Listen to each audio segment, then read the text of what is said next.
de campanha, tudo ao mesmo tempo agora. Pronto aí, Bombig? Podemos ir? Vamos lá, já fivelei os cintos. Então tá bom. Hora do fato.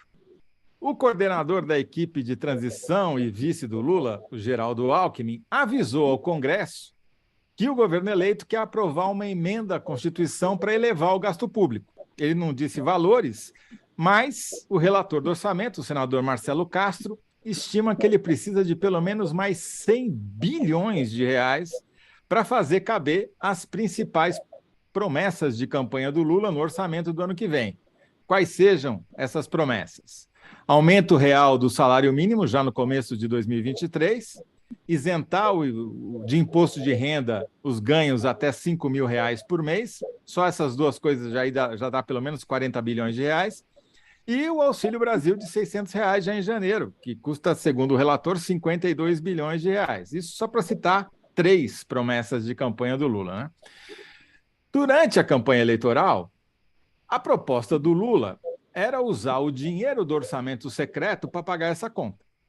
Mas, aparentemente, já mudaram de ideia. O relator do orçamento, o Marcelo Castro, diz que não dá tempo de chegar a um acordo para fazer um orçamento meio secreto, meio calabresa, meio mussarela, que contemplasse o que os parlamentares querem e o que o Lula quer. Daí, então, a ideia de fazer esse puxadinho constitucional e elevar o teto do orçamento, né? Mas, para aprovar a emenda, o governo precisa de 308 votos na Câmara, 49 votos no Senado, ou seja, não vai sair nada barato essa conta. O que nos leva, Bombig, à pergunta do dia, a pergunta que eu faço para você, Bombig, e para você que está nos assistindo aí. Vocês dois vão dar a resposta, e você, Bombig, obviamente falando, e o nosso ouvinte espectador pelo chat, e daí os ouvintes, espectadores, vão votar na enquete para dizer quem deu a melhor resposta. Vamos lá, Bombig. A pergunta é o seguinte, é fácil, é simples, hein? O Lula vai acabar com o orçamento secreto ou não?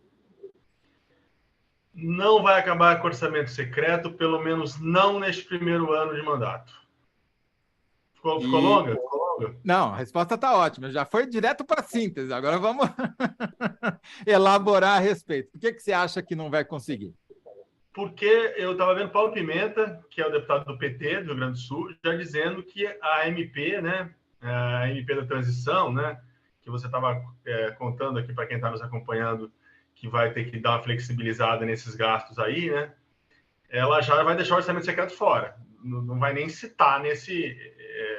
o RP9 não entra. Paulo Pimenta falou que isso é outro assunto, para um outro momento. Então, já de cara fica fora. Ou seja, já está entendendo o seguinte, para a gente aprovar essa PEC, essa proposta de emenda à Constituição, não vamos mexer com o orçamento secreto. Uhum. Aí, bom, vamos pensar que dá tudo certo para o governo Lula, ele aprova essa PEC, ela bota lá, em vez de 100, o PT já está falando de 200 bi, né? Você falou Uhum. 100, a gente falando em 200, É, coloca lá 100 no... é no mínimo, no mínimo, É, no mínimo minimorum. bota uma folguinha ali, bota 200 e vai e começa o novo ano. Aí Toledo, o que nós temos em fevereiro, né? Eleição para a mesa das casas, Uhum. né? Senado, é hora de mexer em RP9? Vai ter força política para mexer em RP9 com eleição de presidente do Congresso, de presidente da Câmara e presidente do Senado, né?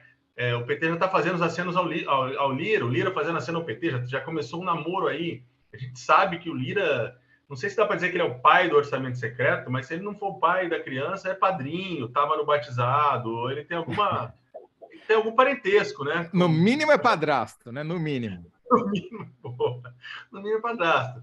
Então é muito difícil. Aí temos a eleição das mesas, e aí você já começou o ano.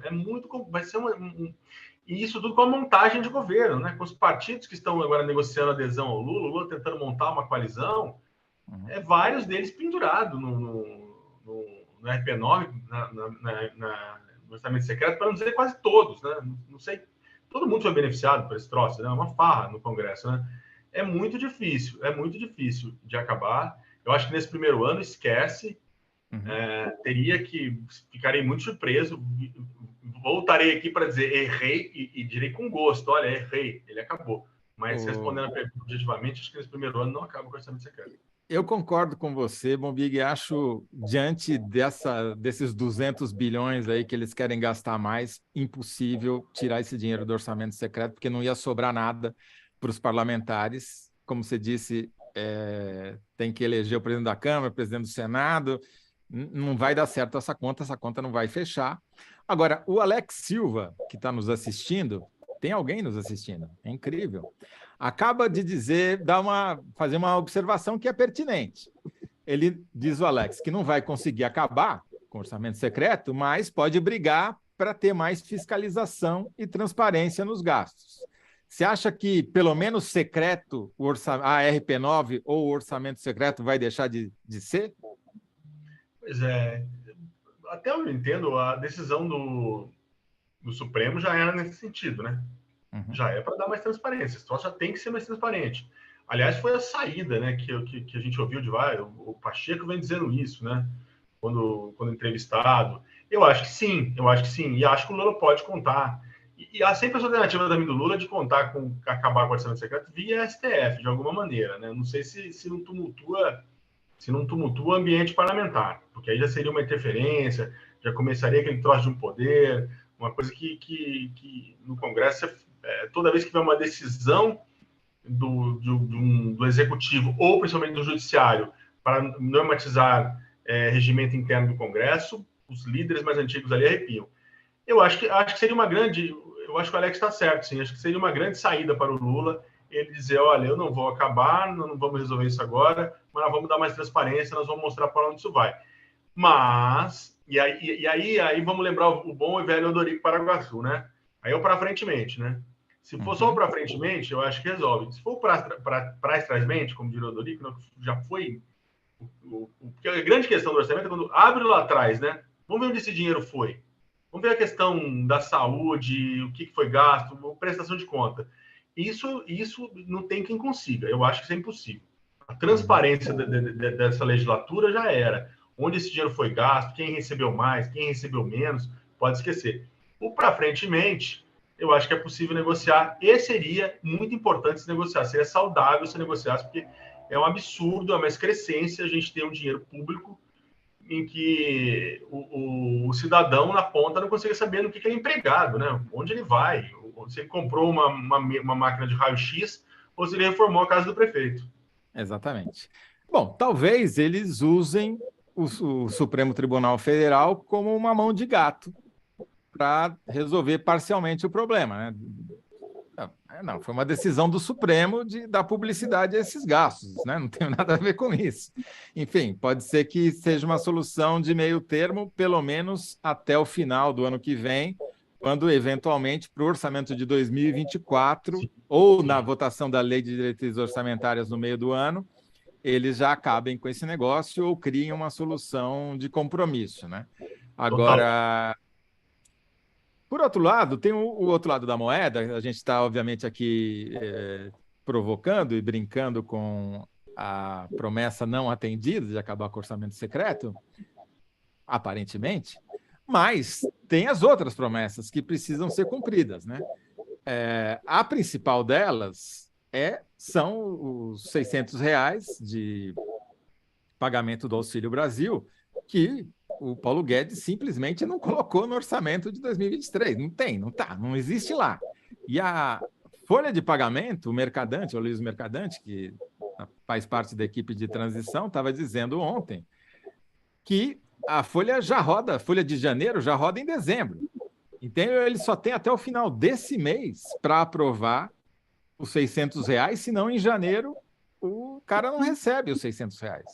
Não tem dinheiro previsto para isso. E vai ter que pagar a parcela do consignado. 2 milhões de pessoas tomaram empréstimo consignado e vai ter que pagar. Enfim, desastre completo. Do ponto de vista de popularidade, o governo já começaria numa situação muito difícil, né? Exato. E aí é uma coisa que vai muito para o teu ramo de estudos, de pesquisas ao longo de tantos anos, né? Eu estava hoje conversando com gente do partido e dizendo assim, olha... Primeiro que assim, parece que é só de Auxílio Brasil 70 bi, né? Que não está precificado. Eu estou chutando o número de cabeça, mas Tá voando aí. Segundo o relator aqui, ele tinha falado em algo em torno de 40, 50. Mas vai saber. Mas dizendo isso, dizendo, olha, o governo, se começar... Tudo bem, talvez eu tenha conversado com uma fonte que não era das mais otimistas, mas assim, se vier aquela primeira pesquisa, que eu não sei, costuma ser lá para a altura dos 100 dias, né? A primeira avaliação de governo, 90 dias. Se vier o famoso um terço, tá bom demais. Já vai, tá bom, né? Dependendo não, com base no que eles estão encontrando hoje, né? Base, o rombo fiscal, a dificuldade das promessas que o Lula fez, a resistência da oposição, né? Por mais maluco que seja tudo isso que está acontecendo, gente em quartel pedindo intervenção, tá? Você vê que o Bolsonaro deixou uma base, deixou uma semente, deixou alguma coisa. Ele lidera um grupo ainda. Então, se chegar nessa primeira pesquisa, tiver um terço, já vai estar no lucro. Se tiver melhor que isso, aí sim. Porque senão, essa fonte me lembrou o seguinte, olha, vamos lembrar 2015, em 8 de março, quando a Dilma foi fazer o pronunciamento do Dia Internacional da Mulher, que foi 8 de março, o primeiro panelaço, né? Tudo bem, não é a Dilma, é o Lula, não é a reeleição, mas é uma situação econômica difícil também, como foi aquela transição da Dilma de 14 para 15. E em março já tinha panelaço contra ela. Então, esse momento é muito delicado, essa transição, esse ajuste, essa PEC, ela é muito importante para um bom início do governo Lula. Não estamos falando apenas em uma questão puramente matemática, é uma questão de popularidade que é muito importante, né? Só para resumir aqui, para quem está nos acompanhando, é como você assumir um monte de compromisso para o ano que vem na sua casa, né? Você resolveu que você vai reformar, trocar o carro, mandar a família para Disney, fazer não sei o quê, pagou tudo no cartão em dezembro e a fatura vai chegar em janeiro. Sim. E o teu salário não vai mudar, cara. O teu rendimento é o mesmo. Como é que você vai sair dessa, né? Sim. O governo vai ter autorização para gastar. O cidadão comum não vai ter que se endividar. E o salário mínimo com aumento real foi talvez a maior promessa de campanha do Lula, especialmente no segundo turno, né? Bateram nisso muitas vezes. Por quê? Porque durante todo o governo Bolsonaro não houve aumento acima da inflação, eles só repuseram a inflação, o INPC. E nos anos anteriores do governo Temer, tampouco houve, porque como a regra previa o quê? Que era o INPC mais o aumento do PIB da média dos 2 anos anteriores. Como teve queda do PIB nos anos do governo Temer, nos anos 2015, 2016, não teve aumento real nem em 2016, nem em 2017. Desculpa, nem em 2017, nem em 2018. Aí o Bolsonaro assume, Paulo Guedes não gosta de pobre, né?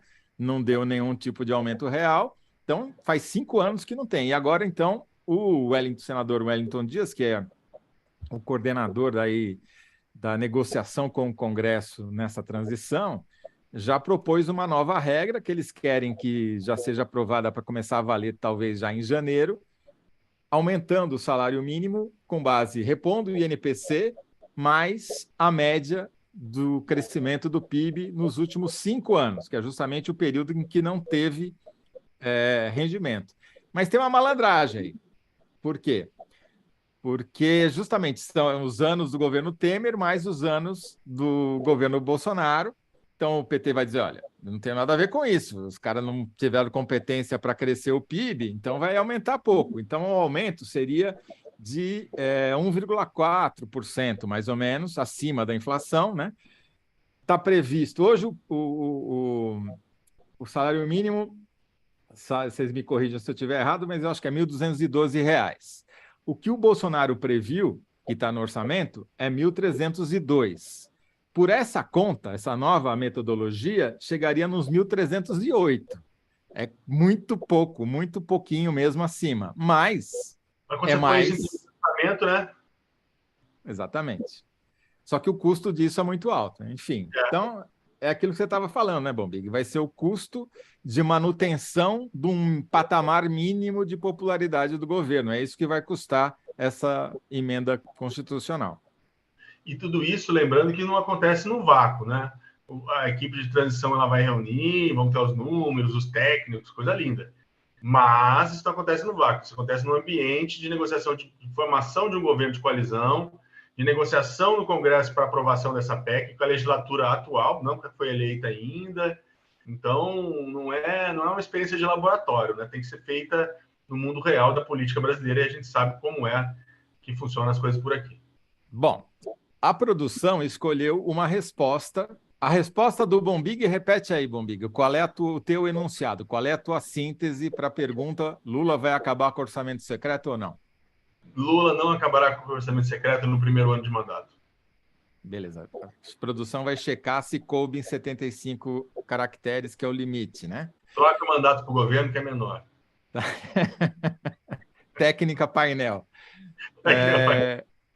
Bom, a frase que eles escolheram é do Marcelo Guedert, não sei como é que pronuncia, Guedert, acho. E ele diz o contrário. Ele diz que sim, vai acabar, porque só vira emenda do relator se houver transparência. É meio cínica a resposta, né? Está dizendo que vai mudar o nome porque vai ter transparência, então não vai chamar mais orçamento secreto, vai chamar orçamento emenda do relator.